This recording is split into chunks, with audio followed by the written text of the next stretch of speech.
हरे कृष्णा माता जी। हरे कृष्णा सुदेश। ओम अज्ञानतिमिरान्धस्य ज्ञानाञ्जनेन शलाकाय चक्षुरुन्मीलितं येन तस्मै श्रीगुरवे नमः। वाञ्छाकल्पतरुभ्यश्च कृपासिन्धुभ्येव च पतितानां पावनेभ्यो वैष्णवेभ्यो नमो नमः। जय श्री कृष्ण चैतन्य प्रभु नित्यानंद श्री अद्वैत गदाधर शिवासादि भक्तवृंद। तो हम लोग जिसे स्टार्ट करते हैं मथुरा की परिक्रमा से, श्री कृष्ण जन्म स्थान से हम अपनी परिक्रमा को स्टार्ट करते हैं। तो आज से लगभग 5200 4 years बैक, यानी 5204 वर्ष पहले, वर्तमान के द्वापर युग के अंत में भगवान श्री कृष्ण ने कंस को मारने के लिए कंस के कारागृह, जो कारागृह है वहां पर उनके पिता श्री वासुदेव जी और उनकी माता देवकी जी के सामने पुत्र के रूप में प्रकट हुए थे। तो जब भगवान प्रकट हुए तब उनका यहाँ पर देवकी माता के और वसुदेव जी के सामने वो प्रकट होते हैं।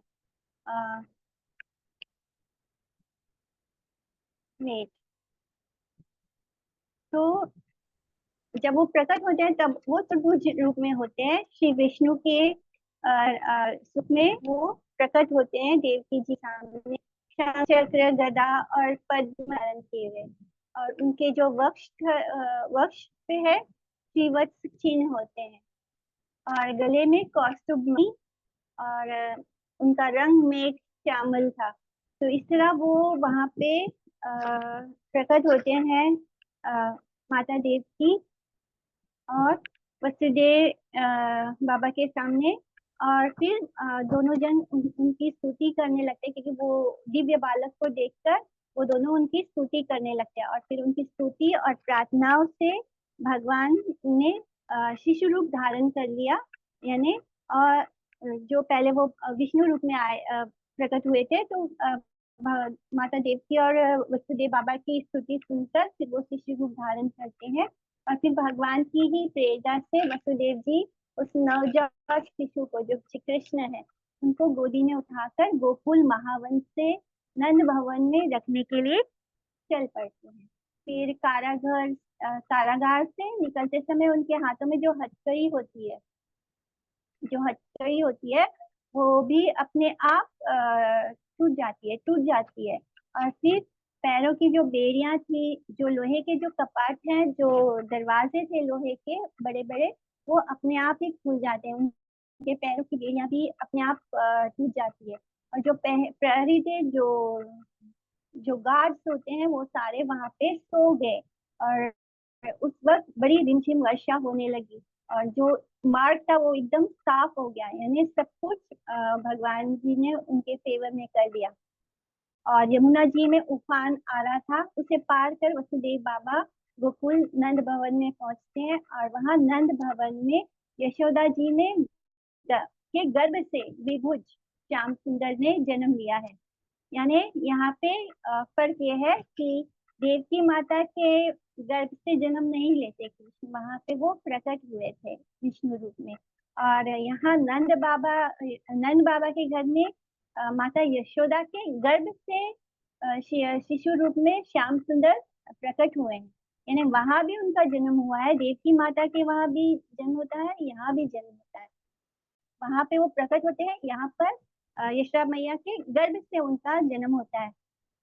तो प्रसव पीड़ा के कारण वो अचेतन होती है, बेहोश होती है। तो वसुदेव जी क्या करते हैं, उनके गृह में प्रवेश करते हुए जैसे ही कृष्ण को, जिन्हें वो लेकर आए थे मथुरा से, कृष्ण को उनके पास रखते हैं, तो जो कृष्ण है वो उसमें समा जाते हैं। जो यशोदा मैया ने जिस द्विभुज कृष्ण को जन्म दिया है, उसमें वसुदेव बाबा जी ने जिस कृष्ण को लाए थे, वो दोनों उसमें समा जाते हैं। तो ये है श्री कृष्ण का जन्म रहस्य।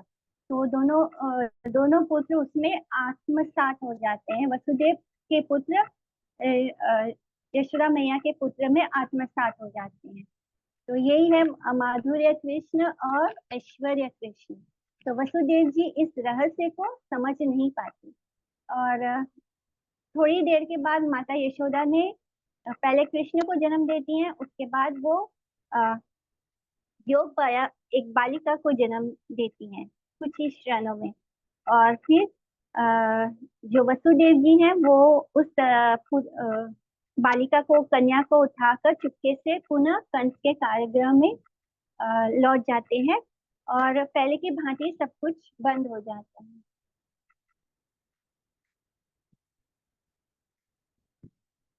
तो पहले की भांति जैसे था सब कुछ हो जाता है, सारे कारागार बंद हो जाते हैं, उसके हाथों में बेड़ियां वापस लग जाती हैं। उसी रात को कंस को पता लगता है कि देवकी ने एक पुत्री को जन्म दिया, यानी एक बालिका, एक कन्या को जन्म दिया। तो ये सुनकर उसका दिमाग पागल सा हो जाता है, वो एकदम पागलों की तरह हाथ में तलवार लेकर कारागार में उपस्थित होता है, और फिर अपनी बहन के हाथों से कन्या को छीन लेता है, और कन्या के दोनों पैर उठाकर पकड़ के पृथ्वी पर जैसे ही मारने जाता है, तो कन्या वहां से उसके हाथों से लुप्त हो जाती है, और फिर अष्टभुजा धारण कर लेती है, क्योंकि वो तो योग माया है। तो वो अष्टभुजा धारण करके दुर्गा का रूप धारण कर कंस को दुत्कारते हुए आकाश मार्ग में अंतर्ध्यान हो जाती है। तो ये कृष्ण जन्म की लीला थी। श्री कृष्ण की इस जन्मभूमि पर सर्वप्रथम श्री कृष्ण के प्रपौत्र, उनका जो पोता है, उसका भी जो पोता है प्रपौत्र, श्री व्रजनाभ जी ने एक विशाल मंदिर की स्थापना की थी, जहाँ पे अभी कारागार था उनका जन्म स्थान। उस स्थान पर उनके प्रपौत्र ने, श्री व्रजनाभ जी ने, एक बहुत बड़ा विशाल मंदिर की स्थापना की थी। फिर आगे जैसे समय बीतता गया, कालांतर में उसी स्थान पर भारत के धार्मिक राजाओं ने बड़े विशाल विशाल मंदिरों को निर्माण करवाया, और समय बीतते गया तो उसके साथ साथ बहुत सारे मंदिरों का वहाँ पे निर्माण होता है। फिर जिस समय श्री चैतन्य महाप्रभु जन्मभूमि में पधारे थे, उस समय वहाँ एक विशाल मंदिर था। जब चैतन्य महाप्रभु दर्शन करने आए थे मथुरा में, तो मथुरा की उस जन्म स्थान पर एक बहुत बड़ा मंदिर था।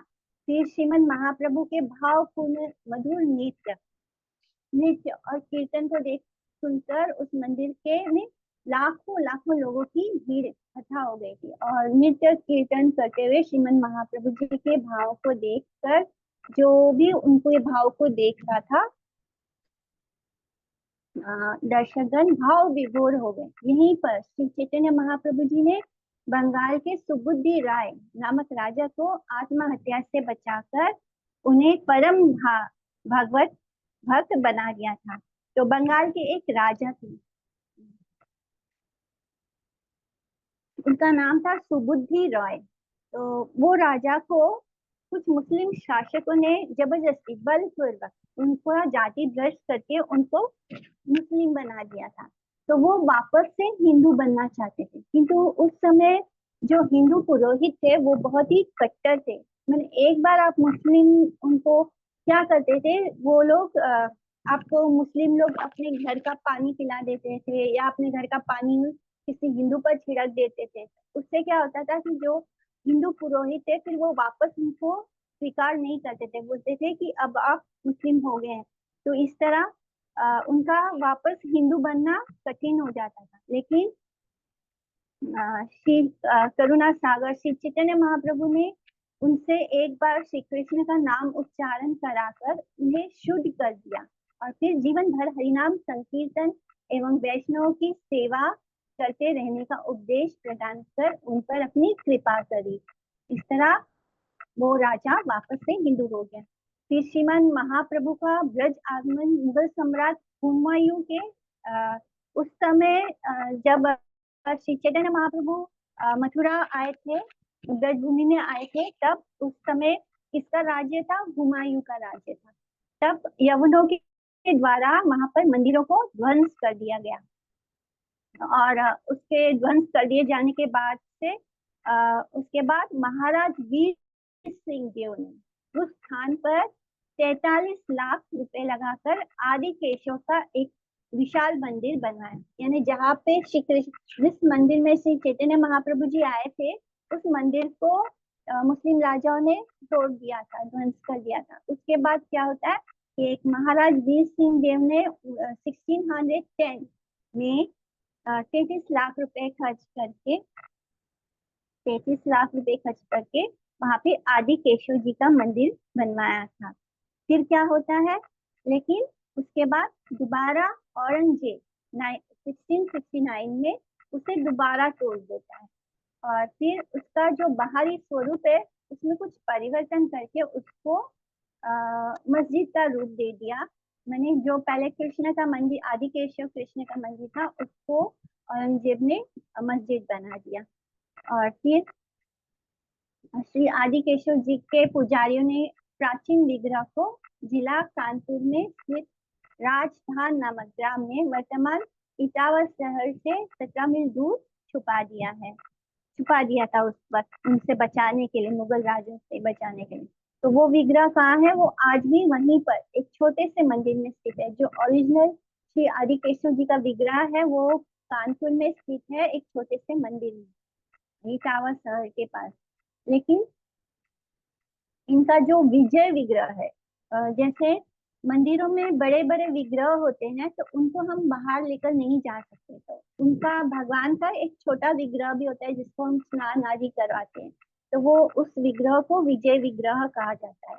तो अभी भी वो विजय विग्रह वर्तमान में कहाँ है, उस जन्म स्थान के, जहाँ पे भगवान का जन्म स्थान हुआ था, उस जन्म स्थान के पीछे मल्लपुरा नामक स्थान में आदि केशव के मंदिर में आज भी सेवित हो रहा है।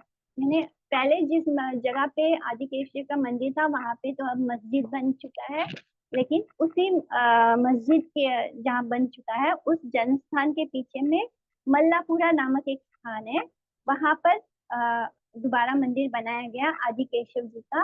और वहां पर आज भी वो जो विजय विग्रह है, जो छोटे विग्रह है, वो आज भी वहां पे सेवा हो रही है।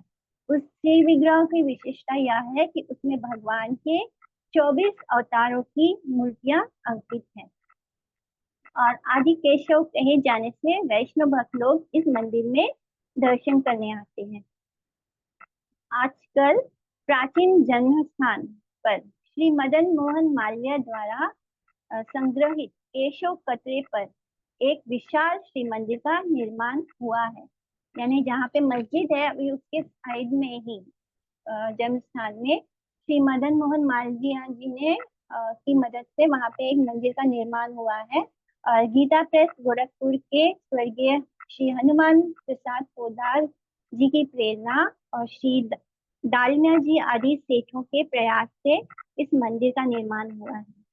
तो जन्मभूमि मथुरा के मल्लापुरा मोहल्ले में स्थित है और वहां पे महाराज कंस के चाणूर अधीन मल्ल यानी पहलवान जो कुश्ती लड़ते हैं, वहां पर उनको मल्ल कहा जाता है, यानी पहलवानों को मल्ल कहा जाता है। और उस जगह का पूरा लोकेशन का नाम है मल्लापुरा।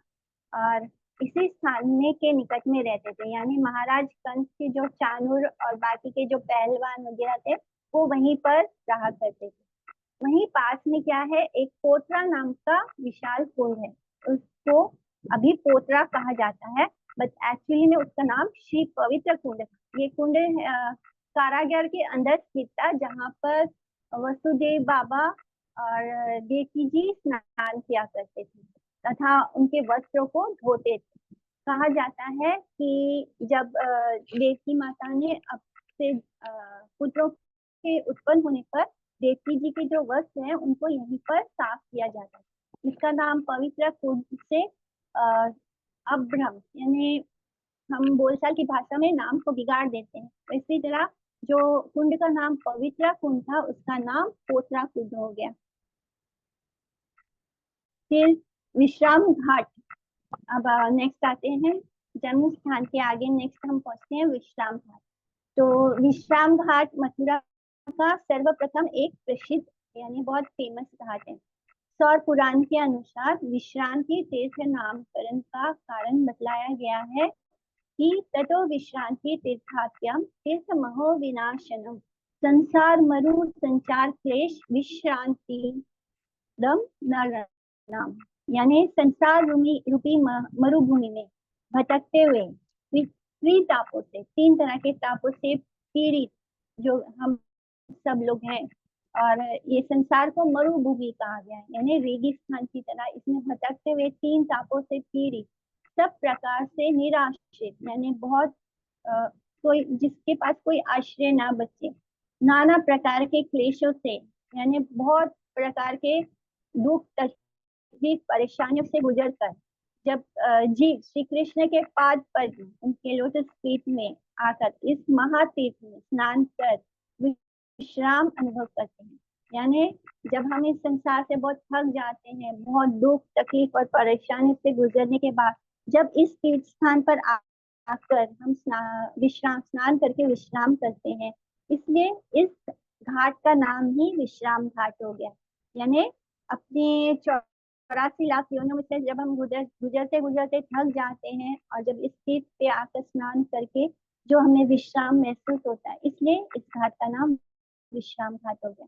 कहा जाता है कि भगवान श्री कृष्ण महाबलशाली कंस को मारकर ध्रुव घाट पर उसकी अंत्येष्टि संस्कार करवाया, यानी उन्होंने ध्रुव घाट पर कंस की अंत्येष्टि भी करवाई, उनका अंतिम संस्कार करवाया, और फिर बंधु बांधवों के साथ यमुना के इस पवित्र घाट पर स्नान कर विश्राम किया।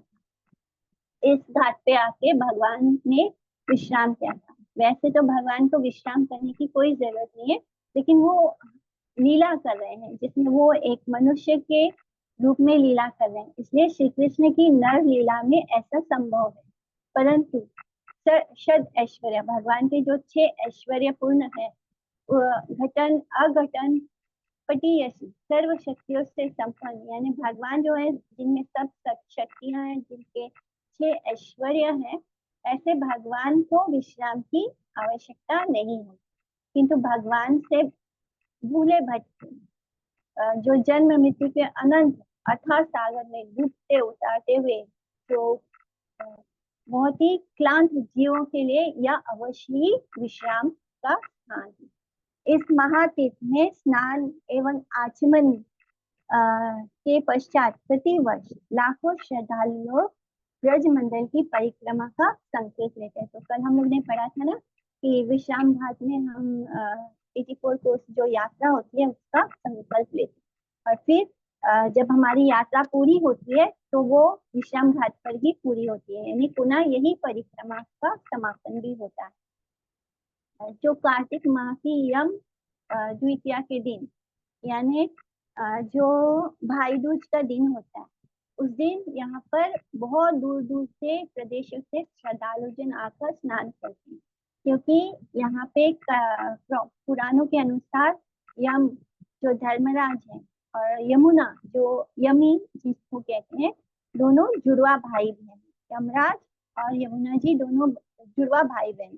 तो यमुना जी का जो हृदय है वो बड़ा कोमल है, जीवों के वो देखती है कि जीव जो है बहुत नाना प्रकार के कष्टों को सह रहे, तो ये सब देखकर उनको दया होती है, और उन्होंने फिर अपने जन्मदिन पर अपने भैया यम को निमंत्रण दिया, और उन्हें तरह तरह के बहुत ही स्वादिष्ट पकवान उनको खिलाती हैं, मिठाइयाँ खिलाकर उनको संतुष्ट करती हैं।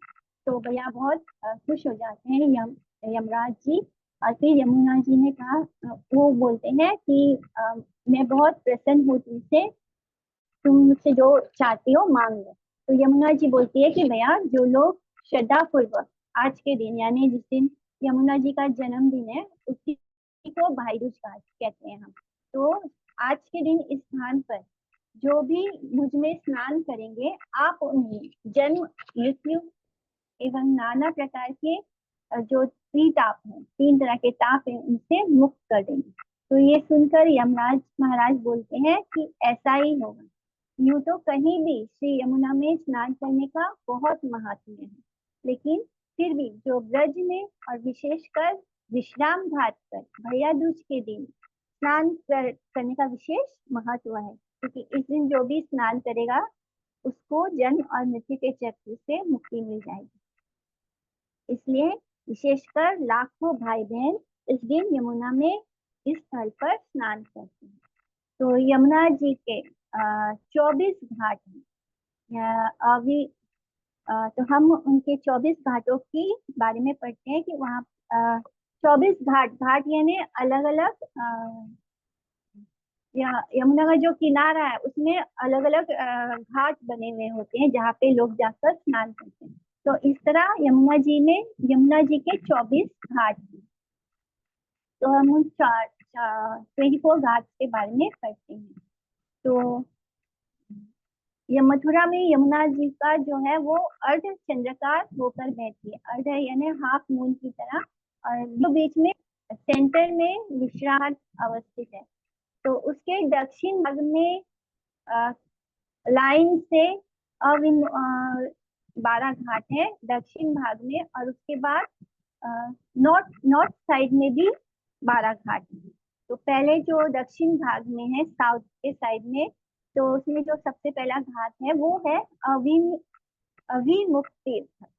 अभिमुख तीर्थ, यहाँ पर जो काशी विश्वनाथ के महादेव यानी भगवान शिव जी भागवत आराधना करते हैं। भगवान शिव स्वयं यहाँ पे आराधना करते हैं, और इस तीर्थ में स्नान करने वाले या प्राण त्याग करने वाले सहज ही संसार रूप आवागमन, आवागमन यानी बार बार जन्म और मृत्यु से मुक्त होकर भगवत धाम को प्राप्त करते हैं। दूसरा घाट है गुह्य तीर्थ। यहाँ पे स्नान करने पर संसार के आवागमन से मुक्त होकर हम भगवत लोक की प्राप्ति करते हैं। तीसरा घाट है प्रयाग तीर्थ।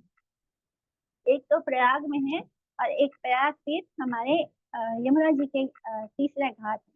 यहाँ पे तीर्थराज प्रयाग भागवत आराधना करते हैं, यानी स्वयं प्रयागराज यहाँ आकर आराधना कर रहे हैं श्री कृष्ण की।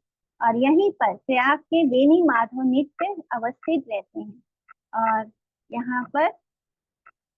यहाँ स्नान करने वाले अग्निष्टोम आदि का फल प्राप्त करते हैं। यानी अग्नि देवता को खुश करने के लिए जो अग्नि के लिए यज्ञ किया जाता है, उसका फल भी प्राप्त होता है प्रयाग तीर्थ में स्नान करने पर।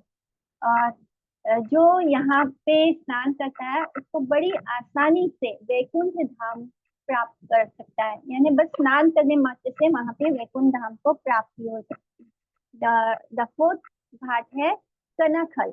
इस तीर्थ में महादेव शिव जी पार्वती श्री हरि की आराधना में सदैव तत्पर रहते हैं। यहाँ पे वो दोनों आराधना करते हैं श्री हरि के। जिस प्रकार महादेव शंकर ने दक्ष प्रजापति के ऊपर कृपा कर उसे संसार सागर से मुक्त कर दिया था, उसी प्रकार इस तीर्थ में स्नान करने से ब्रह्मलोक की प्राप्ति होती है। फिर फिफ्थ घाट है सिंधु। यहाँ भी गुह्य तीर्थ, यहाँ पे स्नान करने पर भगवत धाम की प्राप्ति होती है। और पास ही में क्या है दंडी घाट, जहाँ पे श्री चैतन्य महाप्रभु ने स्नान किया था और अपने नृत्य और संकीर्तन से सभी को मुक्त कर दिया था। तो आजकल इसे क्या बोलते हैं, बंगाली घाट। फिर सिक्स्थ घाट है सूर्य तीर्थ। सूर्य तीर्थ पर विरोचन के पुत्र महाराज बलि ने, महाराज बलि, विरोचन कौन है, प्रहलाद महाराज का पुत्र, प्रहलाद महाराज के पुत्र विरोचन का पुत्र बलि यहाँ पे सूर्यदेव की आराधना कर अपने मनोवांछित फल की प्राप्ति की, क्योंकि सूर्यदेव अपनी 12 कलाओं के साथ यहाँ पर आराध्य देव श्री कृष्ण की आराधना में तत्पर रहते हैं। यहाँ पर सूर्य तीर्थ, यहाँ पर रविवार संडे के दिन संक्रांति या सूर्य ग्रहण या चंद्र ग्रहण के योग में स्नान करने से हमें राजसूय यज्ञ का फल प्राप्त तथा मुक्ति होने पर भागवत धाम की भी प्राप्ति होगी। और पास से ही बलि महाराज का किला भी है, जहाँ पे श्री मंदिर में बलि महाराज और उनके आराध्य देव श्री वामन देव जी की विग्रह है, उनके दर्शन होते हैं। द सेवेंथ तीर्थ इज बट स्वामी की। यहाँ भी सूर्य देव भगवान नारायण की आराधना करते हैं। सूर्य देव का ही एक नाम है बट स्वामी। रविवार के दिन इस तीर्थ में श्रद्धा पूर्वक स्नान करने से मनुष्य निरोगी होता है, आरोग्य एवं ऐश्वर्य भी प्राप्त कर लाभ कर अंत में परम गति को प्राप्त होता है। यानी इस धरती पर रहकर उससे आरोग्य भी प्राप्त होता है, ऐश्वर्य भी प्राप्त होता है, और जब ये देह त्याग करेगा तो वो परम गति को प्राप्त होगा, भगवत धाम को प्राप्त होगा। एक घाट है ध्रुव तीर्थ। यहाँ पर ध्रुव महाराज की कथा हम सबको पता है, कैसे उनकी सौतेली माँ के बातों से, उनके बाण से, वाक्य बाण से विद होने पर अपनी माता सुनीति के ने उनको निर्देश दिया, और फिर वो 5 साल का बालक ध्रुव देव ऋषि नारद से यही यमुना तट पर मिला था। और देव ऋषि नारद के आदेश पर ध्रुव ने इसी घाट पर स्नान किया, और देव ऋषि नारद से द्वादश मंत्र प्राप्त करके फिर पुनः यहीं से मधुवन के गंभीर निर्जन एवं उच्च भूमि पर, वहां पर एक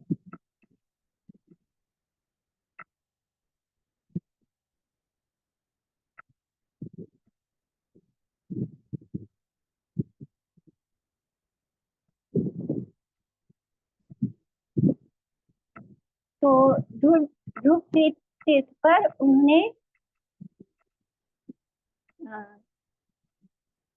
जो ध्रुव बालक था वो उसने वहां पर तपस्या की थी, और तपस्या करके उसको भगवान जी के दर्शन प्राप्त हुए थे। यहाँ पर स्नान करते थे मनुष्य को ध्रुव लोक में पूजित होते हैं, और यहाँ पर श्राद्ध करने से, यानी जो ध्रुव तीर्थ वहां पर श्राद्ध भी किया जाता है। तो यहाँ पर श्राद्ध करने से पितृगण प्रसन्न होते हैं, और गया में जो पिंड दान करने का हमें फल प्राप्त होता है, वो हमें ध्रुव तीर्थ पर पिंड दान करने से प्राप्त हो जाता है। यहाँ पर प्राचीन निम्बादित्य संप्रदाय के बहुत से महात्मा गुरु परंपरा की धारा में रहते हैं, और प्राचीन निम्बादित्य संप्रदाय का ब्रज मंडल में बस यही एक स्थान अभी बचा हुआ है। नेक्स्ट तीर्थ आता है ऋषि तीर्थ। यहाँ पर बद्री धाम वाले नर नारायण ऋषि भगवान श्री कृष्ण की आराधना में तत्पर रहते। यह तीर्थ या ध्रुव तीर्थ के दक्षिण में स्थित है। यहाँ पर स्नान करने पर मनुष्य को भगवत लोक की प्राप्ति होती है। द 10th घाट है मोक्ष तीर्थ। यहाँ पर दक्षिण भारत के मदुराई तीर्थ, कन्याकुमारी आदि सारे तीर्थ, मथुरा पुरी में इस घाट पर भगवान श्री कृष्ण की आराधना करते हैं। जो साउथ में जितने भी तीर्थ हैं वो इस मोक्ष तीर्थ पर भगवान कृष्ण की आराधना करते हैं, और इस मोक्ष तीर्थ में स्नान करने से हमें बहुत ही सहजता से भगवान विष्णु के चरणों की सेवा रूप प्राप्ति होती है, हमें सेवा रूप की मोक्ष की प्राप्ति होती है, हमें भगवान की सेवा प्राप्त होती है। द 11th है कोटि तीर्थ। यहाँ पे कोटि कोटि देव वृंद भगवत आराधना करने की अभिलाषा करते हैं, यानी जो देवता लोग हैं वो यहाँ पर भगवान की आराधना करने की उनकी इच्छा है, अभिलाषा है। इन देवताओं के लिए भी यह दुर्लभ स्थान है। यहाँ स्नान करने से भागवत लोक की प्राप्ति होती है। बोधि तीर्थ, द 12th तीर्थ है बोधि तीर्थ। यहाँ पे भगवान बुद्ध जीवों के स्वरूप धर्म भागवत भक्ति का बोध कराते, इसलिए इस जगह का नाम हो गया बोधि तीर्थ। कहा जाता है कि रावण ने गुप्त रूप से इस बोधि तीर्थ में तपस्या की। वह त्रेता युग में एक निर्विशेष ब्रह्म ज्ञानी ऋषि था, बहुत ही ज्ञानी था। रावण जो था उसने लंका अवतार सूत्र नामक ग्रंथ की रचना की और अपने निर्विशेष ब्रह्म ज्ञान अथवा बोधवाद का परिच्छेद दिया। निशक्तिक और ब्रह्मवादी होने के कारण वह सर्वशक्तिमान भगवान श्री रामचंद्र जी से उनकी शक्ति सीता देवी का हरण करना चाहता था, लेकिन राम जी ने क्या किया, उनका वध कर दिया। यहाँ स्नान करने से पितृ पुरुषों का सहज ही उद्धार हो जाता है। जो हमारे फोरफादर्स हैं, जो जा चुके हैं, उनको उनका उद्धार हो जाता है और वे स्वयं पितृ लोक का गमन कर सकते हैं। यानी अगर वो नरक या कहीं जहाँ पे उनको देह नहीं प्राप्त है तो वो पितृ लोक जा पाते हैं अगर हम वहाँ पे स्नान करते हैं। सौभाग्यवान जीव यहाँ यमुना में स्नान कर भगवत धाम को प्राप्त होते हैं। विश्राम घाट के दक्षिण भी 12 घाट हैं। ये घाट इस प्रकार है, यानी जो हमने पहले पढ़ा वो नॉर्दर्न साइड के थे, तो जो दक्षिण की तरफ जो 12 घाट है ये घाट इस प्रकार है। प्रसिद्ध असी कुंड है जहाँ स्नान करने से मनुष्यों के कायिक, मानसिक और वाचिक सारे पाप दूर हो जाते हैं। तो पहला है नौ तीर्थ। 80 कुंड के उत्तर में नौ तीर्थ है। यहाँ पर स्नान करने से भक्ति की नवायमान रूप से उत्तरार्थ वृद्धि होती है, यानी भक्ति बढ़ जाती है। इससे बढ़कर तीर्थ ना हुआ है ना होगा। इतना मेरा बात बोला है। संयम तीर्थ, संयमन तीर्थ, इसका वर्तमान नाम है स्वामी घाट। इसका जो ओरिजिनल नाम है संयमन तीर्थ, लेकिन जो लोकल लैंग्वेज लोकली अब उसको स्वामी घाट बोला जाता है। किसी किसी का कहना है कि महाराज वसुदेव ने नवजात शिशु कृष्ण को गोदी में लेकर यहीं से यमुना पार की थी। यहाँ स्नान करने पर भगवत धाम की प्राप्ति होती है। तीसरा है धारापतन तीर्थ। ये हम सदर्न साइड के जितने भी 12 तीर्थ हैं उसके बारे में पढ़ रहे हैं। जो पहले हमने 12 भी पढ़े थे वो नॉर्दर्न साइड पे था, यमुना जी के। थर्ड है धारापतन। यहाँ पर स्नान करने पर मनुष्य सब प्रकार के सुखों को भोग करता हुआ सहज ही स्वर्ग को प्राप्त कर लेता है तथा यहाँ प्राण त्याग करने पर भगवत धाम को गमन करता है, यानी भगवत धाम जाता है। फोर्थ है नाग तीर्थ। यहाँ उत्तम से उत्तम तीर्थ। यहाँ स्नान करने से पुनरागमन नहीं होता, यानी हम बार बार जन्म मृत्यु के चक्कर में नहीं फंसते।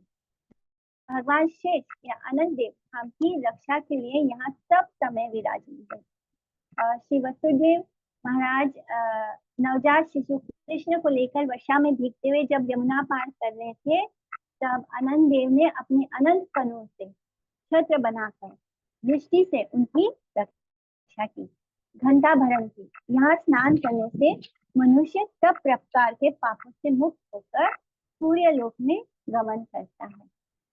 फिर ब्रह्म तीर्थ, सिक्स्थ, यमुना के इस घाट पर अवस्थित होकर लोक पितामह ब्रह्मा जी भागवत आराधना करते हैं और यहाँ स्नान, आचमन, यमुना जल पान और निवास करने से मनुष्य ब्रह्मा जी के माध्यम से विष्णु लोक को प्राप्त करता है। ब्रह्मा के नाम से इस नाम का ब्रह्म तीर्थ पड़ा है। सोम तीर्थ, 70 सोम तीर्थ। सोम तीर्थ का दूसरा नाम है गौ घाट। यहाँ पे यमुना के पवित्र जल से अभिषेक करने पर सारे मनोरथ पूरे होते हैं, यानी आपकी जो भी मनोकामना है वो पूरी हो जाती है सोम तीर्थ। फिर एक घाट है सरस्वती पतन तीर्थ। सरस्वती नदी इस स्थान पर यमुना में मिलती और सरस्वती नदी का दूसरा नाम है श्री कृष्ण आंगना और होने के कारण इसे कृष्णांगना घाट भी कहा जाता है। यहाँ पास में ही दाहिनी ओर गो घाट या सोम तीर्थ और इस घाट का संबंध श्री कृष्ण द्वैपायन वेद व्यास जी। यहाँ यही पास ही में यमुना के एक द्वीप में महर्षि पराशर और मत्स्य गंधा सरस्वती से वेद व्यास जी का जन्म हुआ। कहा जाता है कि देव ऋषि नारद के उपदेशों को श्रवण कर भक्ति योग के द्वारा पूर्ण ब्रह्म श्री कृष्ण और श्री कृष्ण की जो ब्रज मथुरा और द्वारका की सारी लीलाओं को दर्शन कर यहीं पर, क्योंकि वेद व्यास जी बहुत इतने सारे 17 पुराण लिखने के बाद भी वो अनसेटिस्फाइड थे। तब देव ऋषि जी नारद जी आकर उनको बताते हैं कि आपने भगवान की लीलाओं के बारे में कुछ बोला नहीं तो आपको शांति कैसे प्राप्त होगी। तब उन्होंने इसी स्थान पर यहीं पर वेद व्यास जी ने परमहंस संहिता श्रीमद् भागवत की रचना की थी। ठीक ही है, जो बड़े बड़े संत लोग हैं वो क्या बोलते हैं कि इस मथुरा तीर मधुर, यानी मधुर से भी ज्यादा मधुर ब्रज धाम में आराधना किए बिना श्री कृष्ण की मधुरातीर मधुर लीलाओं का दर्शन एवं वर्णन कैसे संभव है। जब तक वो ब्रज में नहीं आते तो वो कैसे भगवान की ब्रज लीलाओं के दर्शन कर पाए। तो बहुत से विद्वत सारग्राही भक्तों का ऐसा अभिमत है, यानी उन सबका ऐसा मानना है। यहाँ स्नान करने मनुष्य सब प्रकार के पापों से मुक्त होकर भगवत धाम प्राप्त। और अगर कोई व्यक्ति बहुत ही छोटी जाति का हो, अगर निम्न जाति के व्यक्ति भी यहाँ स्नान करने पर परमहंस जाति अर्थात परम भक्त हो जाते हैं। उसके बाद नेक्स्ट तीर्थ है सदर्न साइड के नाइन्थ तीर्थ है चक्र तीर्थ। चक्र तीर्थ यहाँ पर जो अम्बरीश महाराज की जो लीला हुई थी वो यहीं पर हुआ था। मथुरा मंडल में यमुना तट पर स्थित है यह तीर्थ, सर्वत्र विख्यात है। कैसे भगवान के जो सुदर्शन चक्र ने का पीछा किया था, तो द्वादशी के पारण के समय